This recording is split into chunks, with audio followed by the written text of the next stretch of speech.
So let's have a look at building societies and credit unions now.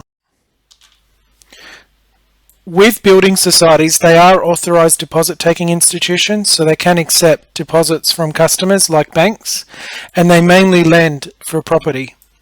Now, during regulation of banks, building societies grew.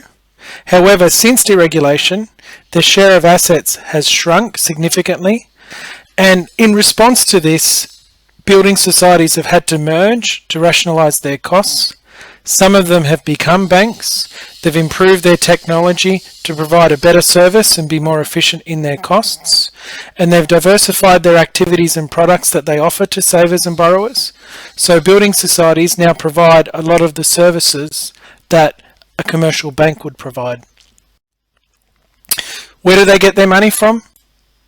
Well, as authorised deposit-taking institutions, mainly deposits from customers, and then, as we said before, finance to borrowers, mainly for property. But they also provide loans and credit cards. As I said before, they provide a lot of the services that a normal commercial bank would provide.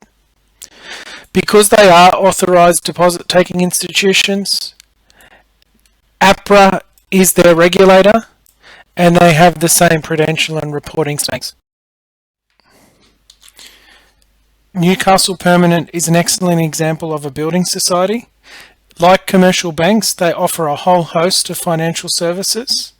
However, they are a mutual. So by being a mutual, Newcastle Permanent is owned by customers as opposed to banks, which are typically owned by shareholders. And this allows Newcastle Permanent to provide an alternative to traditional banks, but with a different ownership model where Newcastle Permanent is owned by customers. Newcastle Permanent is also Australia's largest building society. With credit unions, there is a common bond of association. So that bond of association might be due to employment, industry or community. So for example, the Shell Employees Credit Union is for Shell employees. So their bond of association is through their employment. They are authorised deposit-taking institutions, so they can accept deposits from their members or customers. Where do they get their money from? Well, as I said before, they're authorised deposit-taking institutions, so they get their money from members, as well as other credit unions, as well as the issuing of securities. What do they do with their money?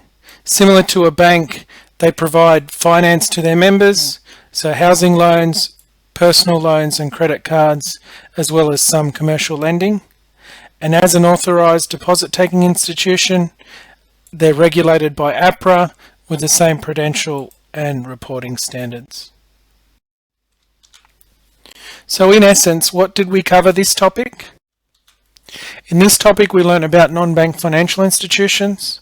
We learned investment and merchant banks provide advisory services, managed funds pool savings together and then invest those savings into different asset classes. Superannuation funds through employer contributions help individuals save for retirement. Life and general insurance companies accept premiums from customers and then protect those customers against different risks. We discussed hedge funds, which have a different structure to the traditional unit trust, where hedge funds use a much more flexible and sophisticated investment strategy to try and chase above average returns.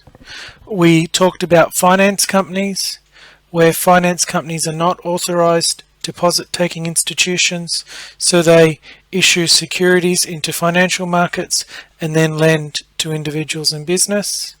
And we also talked about building societies and credit unions who are authorised deposit-taking institutions, so they receive deposits from their members or customers and then lend mainly for housing, but they also provide other financial services such as credit cards, for example.